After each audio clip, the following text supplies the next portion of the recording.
el arte de la guerra, pero es cultura general, ¿sí? Lamentablemente tienen que aprender, ¿sí? El arte de la guerra es un libro de hace 8.000 años, me parece que son 3.000 o 4.000 antes de Cristo, no me acuerdo. Pero lo que sí deben saber es que su autor es Sun Tzu. El señor es muy famoso, era un general. No sabemos si lo escribió él o por hacer por cuenta, pero ¿qué cosa dice? Todo aquel que inicia una guerra y no conoce a su enemigo está destinado al fracaso. Entonces regresamos a la clase de ayer, ¿no es cierto? ¿Quién mata a mis pacientes con mayor frecuencia? Las bacterias.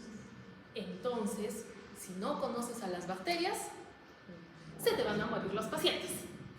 Por eso es muy importante que entiendan esto. ¿Listo? Entonces, por ejemplo, otra de las cosas muy valiosas de ese libro de Sun Tzu, que los torturaban con eso en el colegio, no sé si ustedes llegaron a esa parte porque van cambiando las... En mi época no era ese, en mi época era el príncipe. Pero bueno, el hecho es de que decía ahí, ¿no es cierto? ¿Cuándo te preparas para la batalla? Cuando no hay batalla. Sí, porque si estás peleando con alguien, pues no vas a decir, uy, ¿y con qué lo matamos? ¿No es cierto? Entonces por eso es antes, y esto es muy importante, por eso es muy importante entender la forma de las bacterias. Ya hemos quedado en que una célula pequeña tiene unos 30 micrómetros, mientras que las bacterias tienen 1 o 2 micrómetros, ¿no es cierto? O sea, son muy pequeñas realmente, pero son muy resistentes. Y esto es muy importante entender que los virus son aún más pequeñitos porque se miden en nanómetros. Los nanómetros son 1000 veces más pequeñitos, o sea, un virus normal mide, digamos, 100 nanómetros y una bacteria mide 1000 nanómetros, o sea, pueden caber un montón de virus dentro de la bacteria o no. Sí. ¿Y cuántos virus caben dentro de una célula humana? Muchísimos más.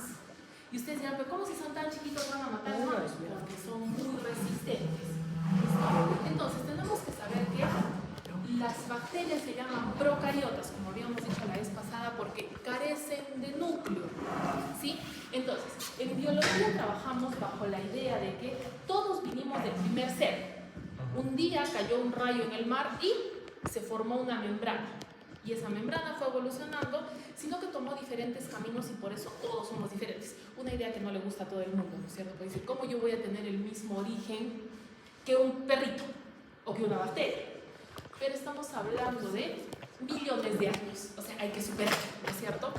El hecho es de que, ¿por qué se llaman procariotas? Porque no tienen núcleo. Ven ustedes esta manchita aquí, se llama nucleoide porque es el material genético enrolladito, es decir, no hay una división. El material genético, el ADN, se puede ir moviendo de un ladito para otro ladito, acomodándose donde puede. En nuestro caso, no. Necesitamos mantener nuestra forma y esa también puede ser una debilidad. Porque si tú dañas la forma de la célula se muere o se enferma, lo cual nos mata, lo cual está bastante mal, ¿no es cierto? Entonces, por eso se llaman procariotas, no tienen núcleo, pero el ADN está ahí. No sé si ven puntitos acá como arena, esos son los ribosomas. Los ribosomas son un organelo, el único organelo que cabe dentro de una bacteria. Doctora, ¿por qué tengo que aprender los ribosomas? Los ribosomas son el fundamento, uno de los fundamentos de la terapia antibacteriana. ¿Por qué? El ribosoma bacteriano es diferente al ribosoma humano. Solamente es una cuestión de tamaño y forma, ¿no es cierto? El ribosoma bacteriano es grande, como digamos, parecen calabacitas. Y esto es una calabaza grande, mientras que el ribosoma bacteriano es pequeño. Entonces, ¿qué hacemos? Reconocer al ribosoma bacteriano y de esa forma matar a la bacteria. ¿Por qué? Porque el ribosoma es donde se sintetizan las proteínas. Y las proteínas son indispensables para la estructura. Por eso llevan bioquímica, para que cuando yo esté hablando todo esto no parezca que estoy diciendo cosas sin sentido. ¿Sí? Pero puede ser que esté diciendo cosas sin sentido, ¿no es cierto? Sobre todo si negar que las bacterias existen y que matan personas y que no hay que usar antibióticos, ¿no es cierto? Ahí es una situación bien delicada porque hay que tener fundamento. Muy bien. Luego viene la membrana. La membrana es igualita a lo que hemos estudiado en biología celular, así que ni me voy a detener ahí. Ahí viene la pared. ¿Ven esta naranja? Esto sí es muy importante, jóvenes. Las bacterias tienen pared. ¿Listo? Todas tienen pared para protegerse. Ese es uno de los fundamentos por los cuales sobreviven más que los humanos y matan humanos. ¿Listo? Porque eso las defiende, por ejemplo, de secarse y de cosas así. ¿Listo? Entonces, Ese es uno de los fundamentos. Ellas tienen pared, nosotros no, y por eso son mucho más resistentes. Todas las bacterias tienen pared, pero en última estructura, la de aquí, la cápsula, solamente la tienen algunas. La cápsula, como ustedes se dan cuenta, es bien gruesa a comparación de la bacteria. Y esto tiene una función principal: evitar la fagocitosis. ¿Listo? ¿Cómo matamos bacterias? Una de ellas es mediante fagocitosis, es muy importante. ¿Se acuerdan cuáles eran los leucocitos que aumentaban en caso de infección bacteriana?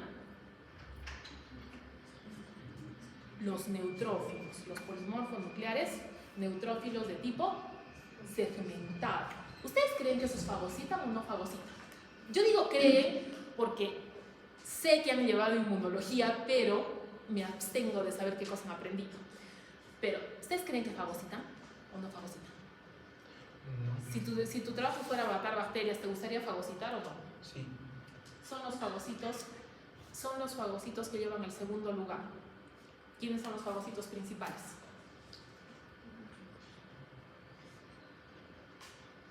Los monocitos. ¿Listo? Y ustedes dirán, ¿pero por qué entonces los segmentados son los más importantes? Por la cantidad. Siempre tenemos gran cantidad de segmentados patrullando por todo lado. Entonces, ellos son los primeros que ven cualquier cosa y se la comen. ¿Sí? Igualito que los bebés. ¿Sí? ¿Han visto a los bebés yendo así, pum, metiendo todo? Igualito.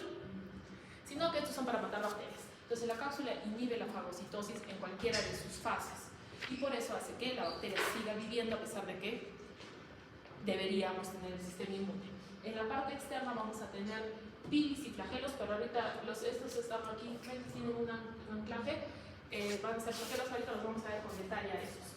¿Listo? Entonces, ahí viene la gran división de las gram negativas y gram positivas. Esta es una bacteria gram positiva. La foto está mal. ¿Alguien sabe por qué está mal? Se dirán, ¿por qué no la quitan? Porque es la que está en el Murray.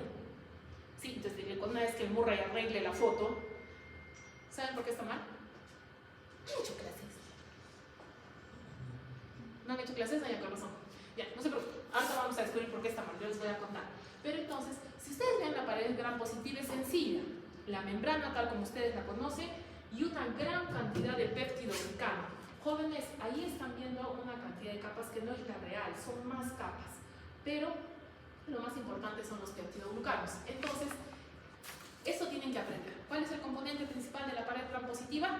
Los peptidoglucanos, ¿no es cierto? El ácido teicoico y los lipoteicoicos son los verticales, que funcionan como columnas.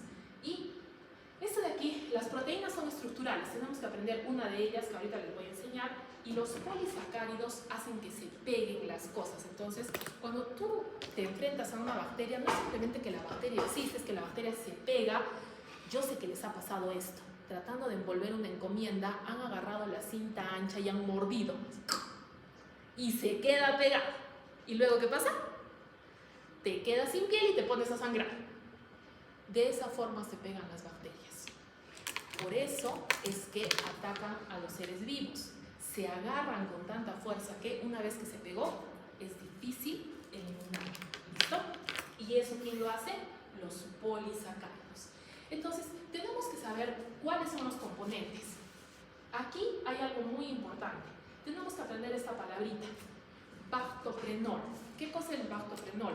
Es una molécula que existe en la membrana donde se van a pegar los carbohidratos que forman el peptidoglicano. Pero ustedes se dan cuenta, esta es la parte externa y esta es la parte... acá está esto, ¿no es cierto? Entonces, los carbohidratos se sintetizan en el citoplasma, pero yo los necesito afuera. Entonces, ¿qué hacen? Se unen al bactoprenol y el bactoprenol se mueve para sacarlo hacia la parte externa. ¿Por qué? Porque la membrana es selectiva. No es que el bactoprenol se va a salir solo, o sea, el peptidoglicano no se va a salir solito. Tiene que tener una molécula que lo jale, un transporte. ¿Cómo se llama ese transporte? Bactoprenol. ¿Y cómo se llaman las moléculas? Tenemos dos que hay que aprender. N-acetilmurámico y N-acetilglucosamina. Este es el uránico y este es la glucosamina. Entonces ya todos tienen, sí, todos tienen. Pero aquí hay una cosita bien interesante. Según nuestros conocimientos, ¿a qué tipo de gram pertenece la E. coli? Muy bien. ¿Y el Staphylococcus aureus? Entonces, ¿los dos sintetizan peptidoglicano? Sí. Lo que pasa es que los gram positivos sintetizan el peptidoglicano en gran cantidad, mientras que los gram positivos tienen más de 40 capas, los gram negativos tienen de 2 a 8. ¿Listo? Entonces, si esto fuera, ¿cómo se dice? El colegio, diríamos, unas tienen peptidoglicano y las otras no. ¿Es verdad? No, no es verdad. Entonces, por eso, el N-acetilmuránico y el N-acetilglucosamina se tienen que pegar de alguna forma y eso lo hacen mediante transpeptidación. Por eso se llama peptidoglicano, es decir, tiene péptidos y glúcidos que son carbohidratos. Entonces tenemos dos, la carboxipeptidasa y la transpeptidasa. Ustedes dirán, doctora, ¿por qué tengo que aprender eso? Bien sencillo, ustedes saben que las enzimas terminan en asa, ¿cierto? Entonces, la carboxipeptidasa retira residuos carboxílicos, la transpeptidasa transporta residuos amínicos. Eso no importa, eso debieron aprender en bioquímica. ¿Qué es lo que quiero que aprendan? El nombre con el que conocemos a las tres transpeptidasas y carboxipeptidasas: proteínas fijadoras de penicilina. A ver, jóvenes, con toda su sapiencia, díganme, ¿qué creen que hacen las proteínas fijadoras de penicilina? ¿Pegarse a la penicilina o no? Sí. Sí. ¿Y ustedes creen que las proteínas fijadoras de penicilina, pegadas a la penicilina, trabajan o no trabajan? Sí, trabaja. No trabajan. Es al contrario. Ustedes dirán, doctora, ¿pero por qué les pusieron ese nombre? A ver, jóvenes, ¿de qué lado estamos? ¿Del lado del paciente o del microbio? Del microbio. Ahorita. ¿No, ¿de qué lado están ustedes? Del paciente. Muy bien. No, jóvenes, que esto es una cuestión de convicción. Por eso me entienden. Entonces, ¿qué pasó? Dijeron, a ver, ya, la penicilina mata bacterias. Ajá. Y alguien dijo, ¿y cómo? Pues dijeron, hay que buscar. Entonces dijeron, la penicilina se une a las la penicilina se une a unas moléculas. Entonces, ¿cómo le pusieron? Proteínas fijadoras de penicilina. Y le dijeron, ¿y para qué sirven esas moléculas? Para transpeptidar y también son carboxipeptidasas. ¿Y qué hace eso? Une las moléculas de peptidoglicano. Entonces, ¿qué hace la penicilina? Impide la síntesis de la pared bacteriana. ¿En quiénes creen que funciona mejor? ¿Gram positivos o gram negativos? Gram positivos, ¿no es cierto? ¿Por qué? Porque ahorita vamos a ver que el peptidoglicano en el otro caso está más escondido. Entonces, por eso, no es muy inteligente darle penicilina a un gram negativo, pero ¿funcionaría? Sí, sí ayuda, sí funciona. ¿Pero podemos ponerle algo mejor? Sí, ¿no es cierto? Siempre tiene que haber algo mejor. ¿Me entienden? O sea, es como que yo siempre les pregunto, ay, señor, pero bueno, ¿utilizarían una pistola para matar a un mosquito? En primer año me responden, pero se muere. ¿Pero es la mejor idea que puedes tener? No, ¿no es cierto? No queda tan bien como idea. Sí, tiene que haber algo mejor, ¿no es cierto? ¿Me entienden? Entonces, muy bien. ¿Qué son las proteínas fijadoras de penicilina? Transpeptidasas y carboxipeptidasas encargadas de la síntesis de la pared bacteriana. Entonces, cuando yo pregunte cuál es el mecanismo de acción de la penicilina es imperdonable. Uno de los objetivos es que sepan el mecanismo de acción de la penicilina. ¿Cuál es el mecanismo de acción de la penicilina? La síntesis de la pared Impedir la síntesis de la pared bacteriana. Muy bien. Ahora saben que tienen que acordarse eso toda la vida. Nada más. Este sí es para toda la vida. Esas son de las cosas útiles para toda la vida. Y recién me he dado cuenta que ayer los he soltado temprano. Pero no volverá a pasar. Muy bien. Entonces, ahí están viendo. ¿Ven estos dibujitos? A ver, de bioquímica, ¿qué son estos dibujitos? Cada vez que ven estos hexágonos, ¿qué son? ¿Azúcares o no? El N-acetilglutámico y el N-acetilglucosamina son azúcares complejos nada más. Para eso llevan bioquímica, porque yo estoy hablando acá son ceres. Y entonces ven, la alanina es un aminoácido. Aquí es donde funciona la transpeptidasa. ¿Se dan cuenta cómo generan los puentes polipeptídicos? Entonces por eso se llama péptidoglicano. ¡Tarán! en su corazón para qué sirve. Ahora sí, este dibujito está bien. ¿Se dan cuenta? Miren este dibujito. Sí, ¿lo están mirando? ¿Ya se lo han aprendido? Ahora compárenlo con este. ¿Qué está mal? El ácido teicoico. Muy bien. El ácido teicoico no debe tocar los lípidos. ¿Listo? ¿Se dan cuenta? ¿Quién debe tocar los lípidos? ¿No es cierto? Sí, eso tiene más sentido, ¿no? Entonces, ¿qué es lo que pasa? El ácido teicoico y el lipoteicoico se encargan de la integridad de la pared. Estos de aquí son enlaces covalentes, o sea que mantienen a la pared en orden. Y ven ustedes todas las capas de peptidoglicano. Entonces, el ácido teicoico es para la integridad interna de la membrana y el ácido lipoteicoico es para anclarla a la membrana. Entonces, ancla la pared a la membrana. Pero hay que tener una circunstancia. Esto es lo que le da la función a la pared que ahorita vamos a ver. Pero son bacterias, o sea, está bien que mantengan la integridad, pero aparte de eso sirven para atacar a los seres humanos. Ahorita vamos a ver cómo. Vamos con las gram negativas. Entonces, aquí, jóvenes, si esto es una membrana celular, ¿no es cierto?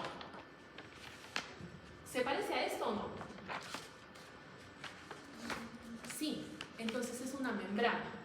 El nombre más creativo que le podríamos poner es membrana externa. Y entonces aquí está la división. ¿Ven esto? Este es el peptidoglicano. Entonces, la gram negativa tiene una pared mucho más compleja.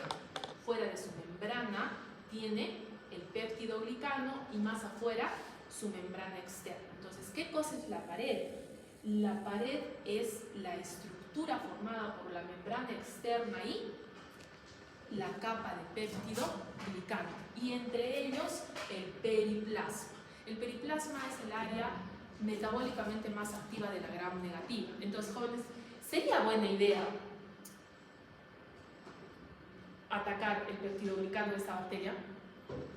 No sería la mejor idea, pero tampoco sería mala. ¿Listo? O sea, sí funcionaría. Pero si tuviéramos algo mejor, ¿no estaría mejor utilizar otra cosa? Sí, ¿no es cierto? Entonces, por eso es que hay antibióticos preferidos para las bacterias, de acuerdo a cómo responden mejor. ¿Listo? Y entonces, ¿qué es lo que se dan cuenta ustedes? La parte externa es bien llamativa. ¿Sí ven que tiene todos estos pelitos? ¿Sí? Eso se llama lipopolisacárido. El lipopolisacárido, ¿qué creen que tiene? Un lípido y muchos grupos de azúcar, ¿no es cierto? El lípido le sirve para anclarse y se llama lípido A, y tiene unos polisacáridos base y la curvita que es la O. ¿Por qué el polisacárido O no se llama polisacárido O? Se llama antígeno O. ¿Por qué le cambiamos eso? En primer lugar, porque hacia allí es donde se dirigen los anticuerpos. Y en segundo lugar, el antígeno O va cambiando. Conforme cambian los polisacáridos, te permite categorizar a las bacterias. La más famosa de las categorizaciones de las bacterias por el polisacárido O es la Escherichia coli H7 o 157. O sea, que hay 157 antígenos O, no hay más. ¿Por qué? Porque los antígenos O los fuimos descubriendo de acuerdo a las gram negativas. ¿Y son montones de gram negativas o no? Ahí está una de las formas de identificación. Pero no solamente es eso, sino también el cuerpo le genera anticuerpos. Porque ¿qué cosa es un antígeno? Toda aquella sustancia capaz de generar anticuerpos, ¿no es cierto? Entonces, los anticuerpos en el ser humano sirven para atacar a la bacteria. Los anticuerpos en el laboratorio sirven para identificar a la bacteria. Entonces, por eso es importante. Pero el lipopolisacárido tiene un nombre. Su alias, el nombre por el que todo el mundo lo conoce, es endotoxina. ¿Por qué? Porque el lipopolisacárido es responsable de los cambios en el sistema inmune que llevan a la sepsis. ¿La sepsis era buena o era mala? ¿Por qué? Porque tiene una mortalidad muy alta. Entonces, ¿quién es responsable de la sepsis en el caso de los gram negativos? El lipopolisacárido, que también se llama endotoxina. ¿Por qué hay que aprender los dos? Porque se utilizan de forma indistinta, sobre todo en la literatura. Y entonces, ¿de qué te están hablando cuando están hablando del lipopolisacárido? De endotoxina y posibilidad de sepsis. Es por eso que les comentaba que tenemos que parar las infecciones bacterianas antes de que se descontrolen. Porque no es lo mismo tener una infección con una mortalidad normal que tener una sepsis donde la UCI y nuestro Señor Jesucristo van a salvar al paciente, porque es muy grave, ¿entienden? Bueno.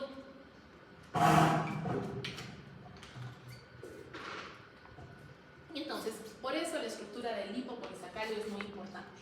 ¿Ven estos dibujitos de aquí? Van cambiando de acuerdo a la bacteria. De hecho, por ejemplo, dentro de la E. coli tenemos la O157, la O153, la O151. ¿Y por qué tienen ese nombre? Porque cambian los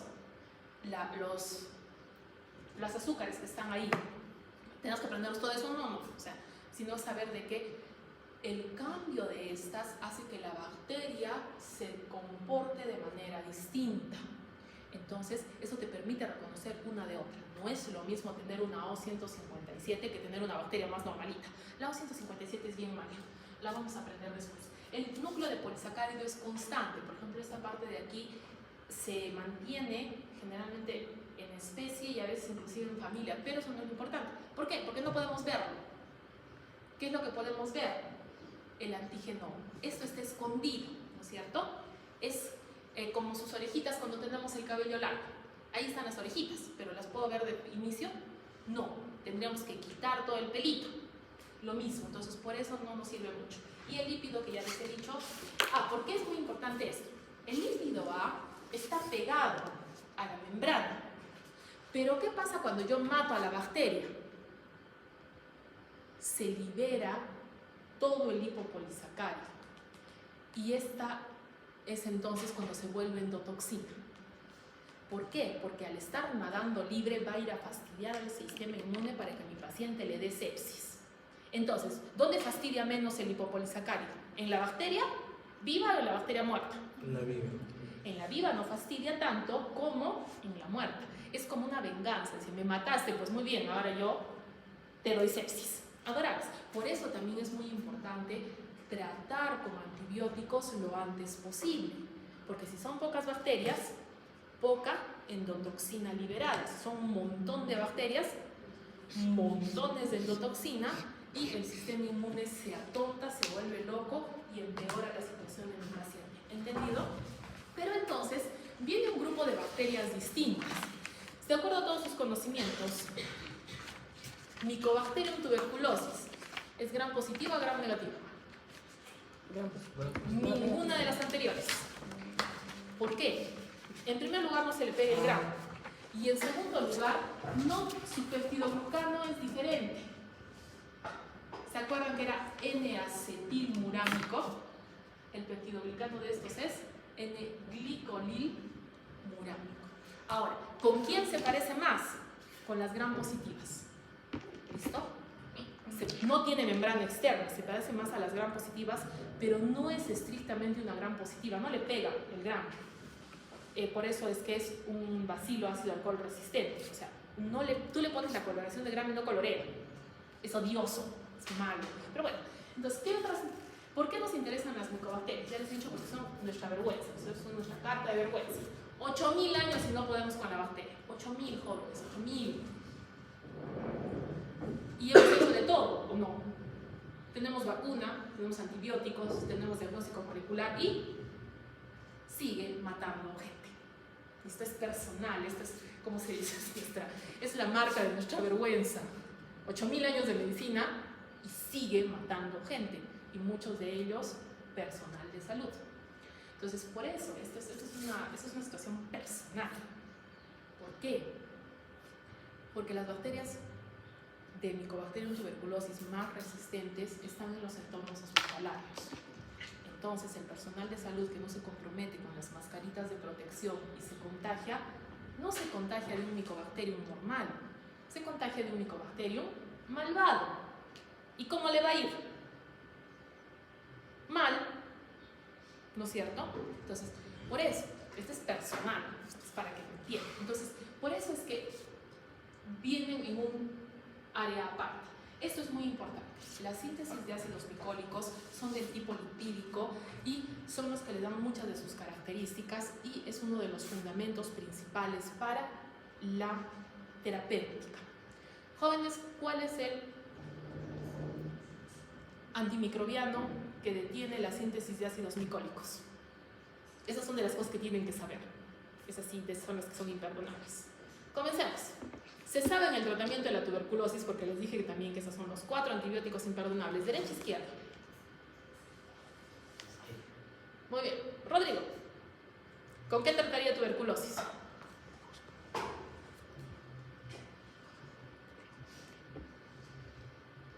¿Dónde está Alicia? ¿El otro Rodrigo? Este es el otro Rodrigo, ¿cierto? Ya. Me faltan 2. Muy bien. Ripe. Yo utilizo ripe. Porque los otros. Esa es la E. No, entonces, tenemos la R. Piracinamida. Piracinamida. Jóvenes, ripe. Ripe es una palabra en inglés que significa maduro. Pero por eso lo utilizan en inglés. Pero a mí me parece muy bien porque tiene sentido. ¿Suena a palabra o no? Entonces, rifampicina, isoniazida, piracinamida y etambutol. Muy bien, entonces, una de esas tiene que inhibir al ácido glicólico. ¿No les parece lógico? Porque si solamente las micobacterias tienen ácido glicólico, una de esas tiene que inhibir al ácido glicólico. Solo nos falta saber cuál. 25% de chances. A ver, aprenderemos un nuevo nombre. Tu primer nombre no es Camila. Tu primer nombre es Claudia. Claudia. ¿Cuál escoges? Izquierda. No, de las 4. De las 4. Ah, pensé que estaba. No, no. ¿Quién? Ah, Ángel, la niña que se baños. Ya, muy bien. Zabaleta seca. Muy bien. ¿Cuál escoges? De las 4 antibióticos.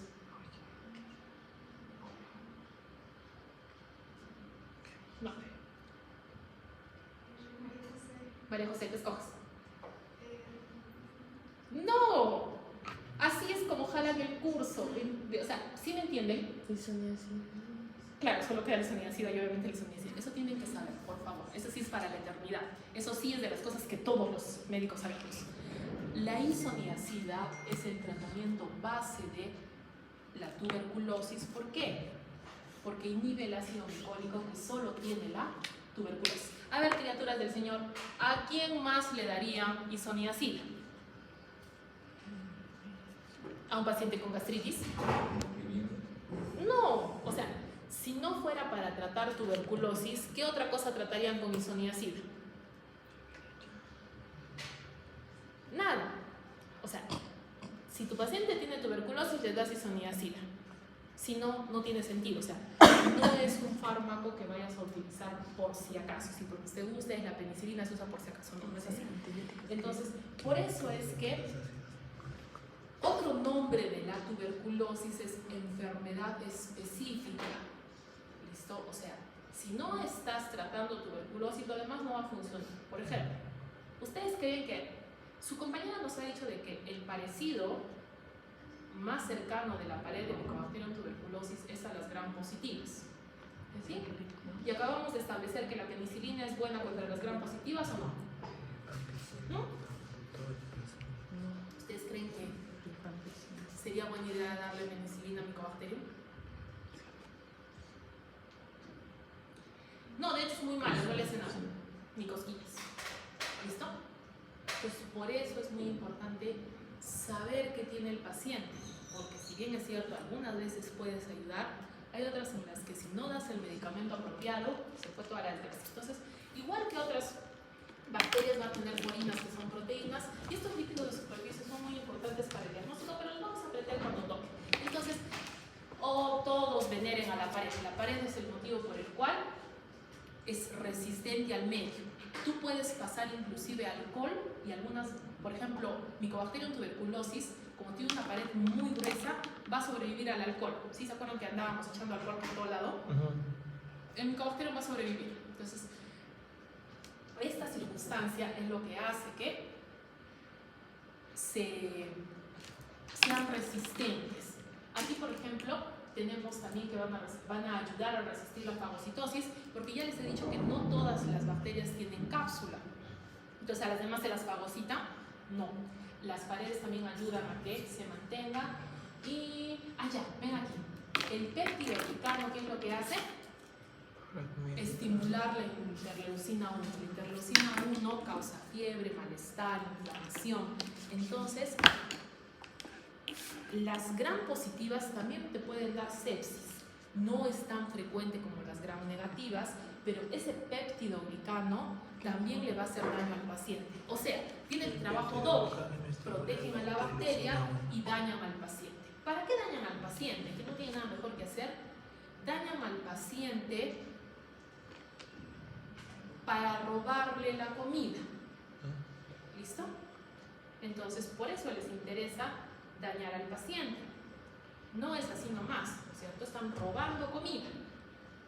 Y entonces, el ácido teicoico que habíamos dicho que es el más cortito es una adhesina, es decir, va a ayudar a que se agarre a las celulitas para robarle la comida y va a contribuir a la sepsis. O sea, ¿existe sepsis por gram positivos?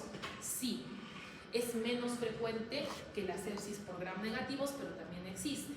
Entonces, por eso, para todos es válido que entre más rápido demos tratamiento al paciente y controlemos la infección, menos probabilidad de que se empeore en el paciente, ¿no es cierto? Entonces, la membrana celular va a actuar de forma selectiva, dejando pasar aquello que es nutriente y que le permite pasar, y en algunos casos tiene que gastar ATP para transportar cosas útiles como aminoácidos, y en realidad funciona como nuestra membrana. Entonces va a seleccionar, y este de aquí es muy importante porque va a ayudar a la fosforilación oxidativa. Se realiza mediante el transporte de electrones, es la síntesis de ATP. Entonces, ¿dónde se sintetiza el ATP en las bacterias? En la membrana. Entonces, su membrana es muy importante. Sí. Jóvenes, ¿no les gustaría lastimar la membrana para que se muera la bacteria? Sí. Ese es otro mecanismo de acción. Dañar la membrana celular. ¿Para qué? Para que la bacteria no pueda sintetizar ATP y no pueda sintetizar otras macromoléculas. ¿Qué macromolécula acabamos de aprender que sintetiza? El péptidoglicano. ¿Se acuerdan que las transpeptidases y las carboxipeptidasas son proteínas de la membrana que sintetizan ahí? Muy bien. Entonces, en muchos casos se va a necesitar gastar energía y por eso la bacteria necesita robar nutrientes para tener energía. Y esta parte de aquí, esta parte de la parte del piruvato y toda esa historia de los enlaces fosforilados, lo que hemos aprendido en bioquímica. Esto simplemente significa que para yo poder gastar este fosfato, que es un enlace de alta energía, tengo que haber robado nutrientes, porque esta no los produce. ¿O creen ustedes que las bacterias van al mercado y dicen, ay, ¿qué compramos hoy? No, encuentran un ser vivo al cual robarle los nutrientes, ¿sí? Nosotros vamos al mercado, ¿sí? ¿Me entienden? Ahora, la membrana celular tiene una estructura especial, un repliegue. O sea, está la bacteria ahí tranquila, ¿no es cierto? Dice, ya hemos robado nutrientes, ¿qué toca ahora? Reproducirse. ¿Qué es lo primero que se hace? Generar un pliegue de la membrana que se llama mesosoma para atrapar el ADN. Una vez que lo tienes al ADN, es como que lo estiras, ¿no es cierto? Y de ahí lo duplicas. Generas otro mesosoma para atrapar el segundo ADN y de ahí estos se mueven para separarlos y luego se generan dos mesosomas que se unen para generar dos bacterias hijas, ¿no es cierto? Entonces, este mecanismo se llama bipartición. ¿Por qué es importante el mesosoma? El mesosoma es la estructura que hace que se dividan las bacterias. ¿Ustedes creen que podríamos detener la formación del mesosoma? A ver, acuérdense, nuestro trabajo de hoy es matar bacterias. ¿Serviría detener el mesosoma? ¿Les suena eso? Si pudiéramos, pero no es una estrategia, no hemos podido. No es un blanco. O sea, cuando aprendes sobre la bacteria, hay cosas que te van a servir y otras que no vas a poder utilizar. ¿Listo? En el caso del mesosoma, aprendimos que sí es para la replicación medicación, pero no hemos podido utilizarlo a nuestro favor. ¿Listo? Luego tenemos la cápsula. Hemos dicho que su principal función es evitar la fagocitosis, pero aparte de eso también la protege del medio. Las bacterias con cápsula resisten mejor los desinfectantes y también resisten mejor al sistema inmune. Entonces, de todos sus conocimientos, ¿cómo se llama la tinción para cápsula?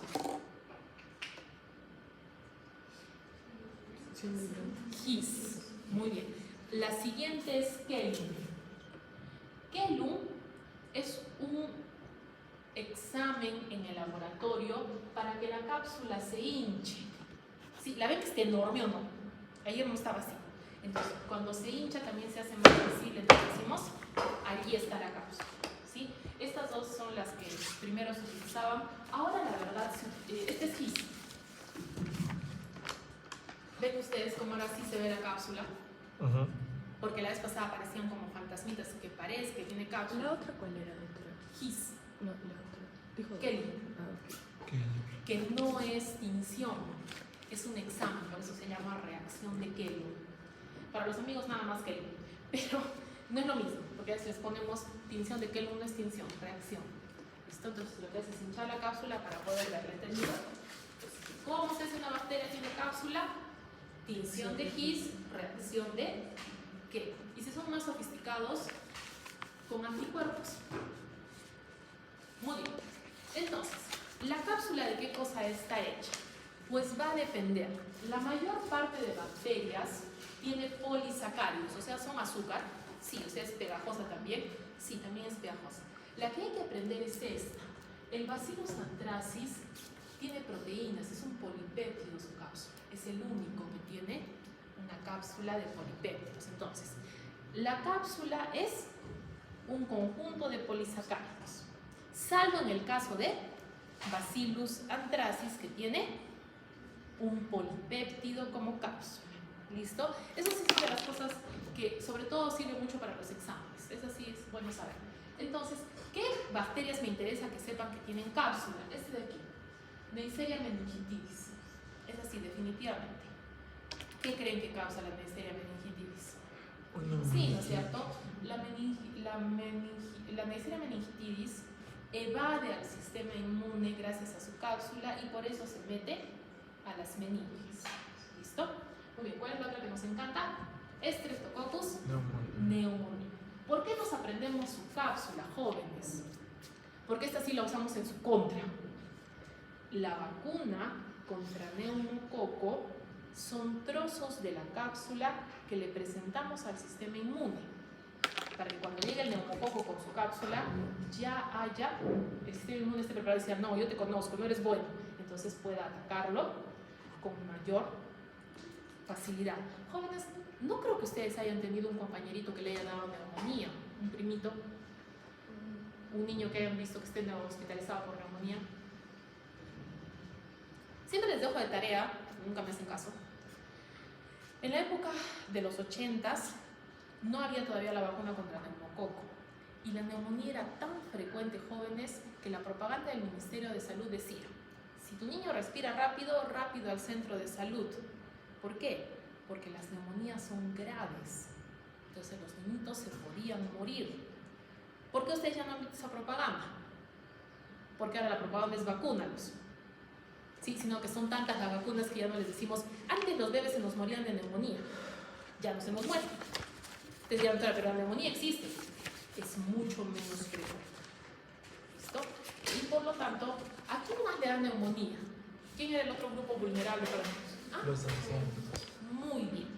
Sí, yo sé que ustedes creen que yo soy un anciano, pero no. De acuerdo a la norma, son los mayores de 65. Entonces, ¿ustedes creen que se beneficiarían de la vacuna? No mucho por su sistema inmunológico, pero les puede proteger.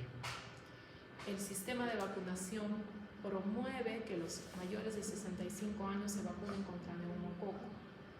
¿Para qué? Para que su sistema inmune aprenda o refuerce sus defensas y disminuir la cantidad de neumonía. ¿Listo? Ahora, ¿a los abuelitos los persiguen para que se vacunen? No, ya no. a quienes persiguen es a los niños, ¿no es cierto? Entonces, si tienen abuelitos, ya saben, pueden llevarlos a que los vacunen, ¿no es cierto? Inclusive también a los papás, porque sí, los papás son una maravilla vacunados, ¿no es cierto? A ustedes sí los entrego, vacúnela a ella.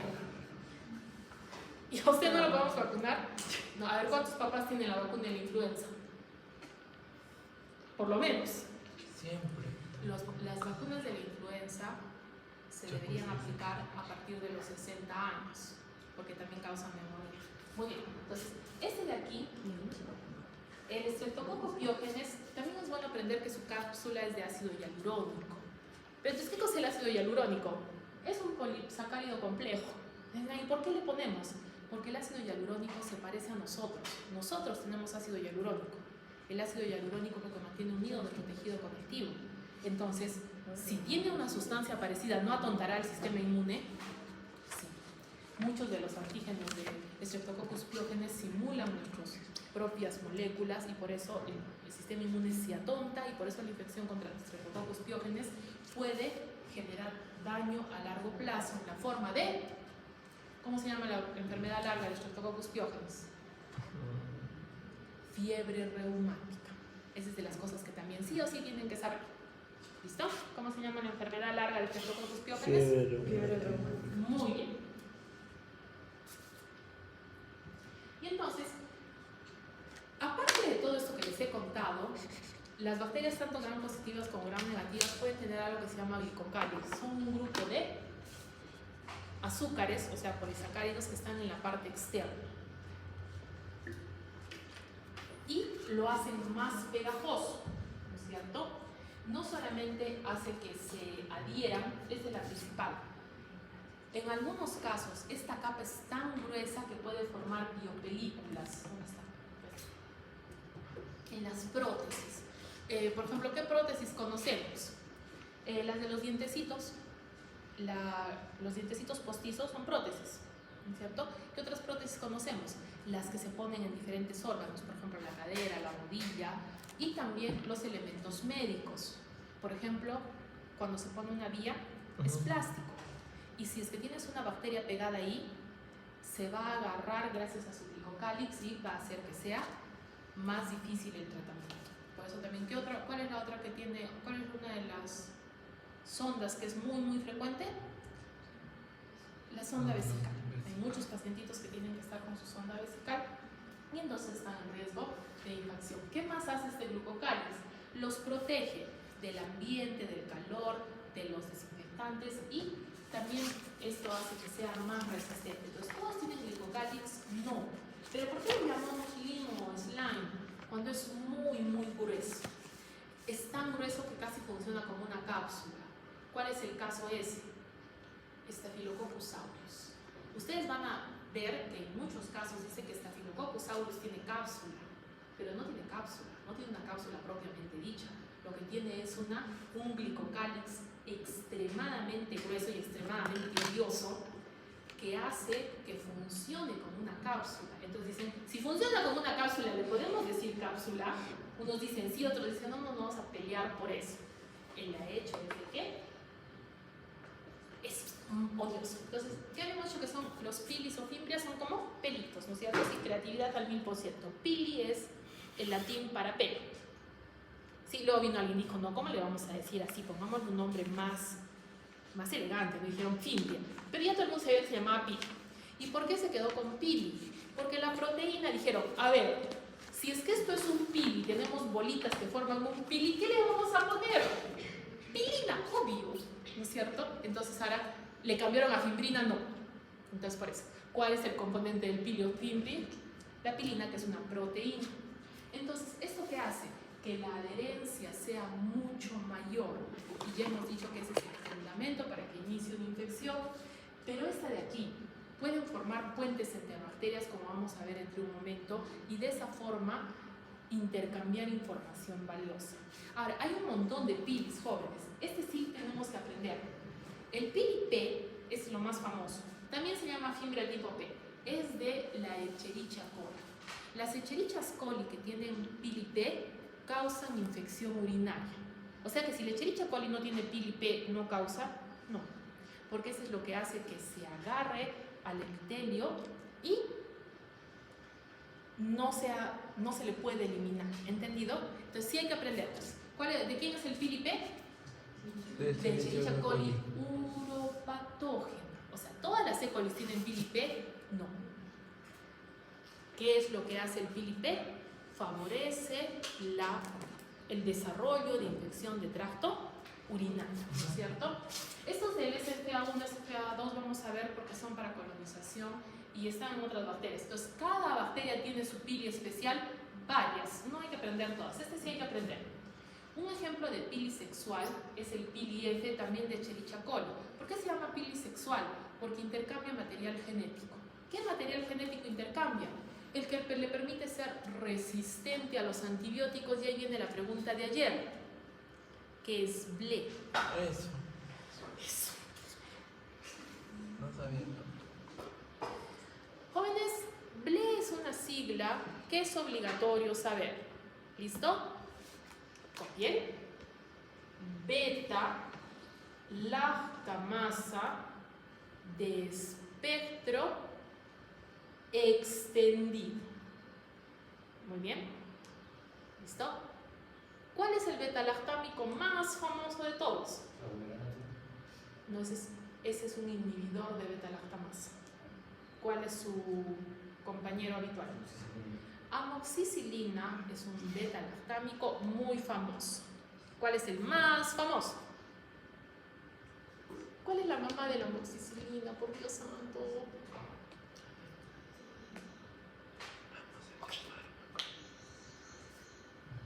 El beta-lactámico más famoso de todos es la penicilina. La penicilina. ¿Y por qué la amoxicilina? Jóvenes, ¿les han clavado su colita con penicilina? Esa sustancia lechosa que quema la colita cuando uno está enfermo. Sí. La penicilina es parenteral, o sea, tienes que clavar la penicilina. ¿Qué está de más bonito? ¿Clavar colitas o tomar jarabe de fresa de amoxicilina? Tomar jarabe. La amoxicilina es un beta-lactámico semisintético que agarró la penicilina, le puso moléculas alrededor para que sea aceptable por vía oral. Deberían mandarle una cartita de agradecimiento a esa persona, ¿o no? ¿Cuántas veces han tomado amoxicilina? ¿Y qué prefieren? ¿La amoxicilina o la colita clavada? ¿Ven?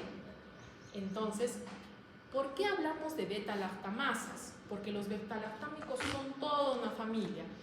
Según su estadio actual, ustedes deben estar en la fase en que están enamorados de la ceftriaxona, ¿no es cierto? ¿La ceftriaxona es casi la solución al mundo? Sí, o ya han superado su crush. Aparte de la ceftriaxona, ¿qué le quieren dar al paciente de antibióticos? ¿Y cuál es su antibiótico favorito? Así que va a salvar el mundo. Muy bien. Su delegada, sí la han aceptado como delegada, ¿no? Sí la han ovacionado. Muy bien. Su delegada ha avanzado un poco más en su crush. Primero, su primer crush es la ceftriaxona, ¿no es cierto? Le quieren dar ceftriaxona a todo. Vale, sí es buena la ceftriaxona, entiendo su impresión, sí, soluciona un montón de cosas. Cuando estén en el hospital se van a dar cuenta que uno de los medicamentos más fuertes es la vancomicina, ¿no es cierto? En quinto año, una de mis obligaciones es que superen su crush con la vancomicina. Para el quinto año todo el mundo va a estar completamente embobado con la vancomicina. Ustedes van a decir, oh, ¿cuál es la solución? La vancomicina. Y me tienen hasta la nariz porque les digo, si es resistente a esto, ¿qué cosa le doy? ¡Vancomicina! Entonces, bueno, por ahora sí está bien que su crush sea la ceftriaxona, es aceptable, ¿sí? Van bien. Van a ver que poco a poco, conforme vayan al hospital, se van a encantar con la vancomicina. Decir, ¡vancomicina! No sé por qué dicen, pero vancomicina. Entonces, en quinto año les tengo que romper la burbuja, pero ya está, ¿no es cierto? Muy bien. Entonces, ¿qué cosas son las fimbrias? Todos estos pelitos que están aquí. ¿Todas las bacterias tienen fimbrias? No, no es obligatorio. Pero si la bacteria tiene fimbrias, ¿es más mala o más buena? Más mala, gracias. Y entonces luego viene el flagelo. El flagelo le permite a la bacteria moverse. Si una bacteria se mueve, ¿es más mala o no? Sí. Sí, ¿no es cierto? Entonces, por eso se llaman factores de patogenicidad. Entre más de estos, mayor probabilidad que te generen enfermedades. Entonces, lo ven al flagelo, es una estructura bien compleja y está puesto dentro del citoplasma y bien anclado. Entonces, eso va a hacer que la bacteria pueda moverse. La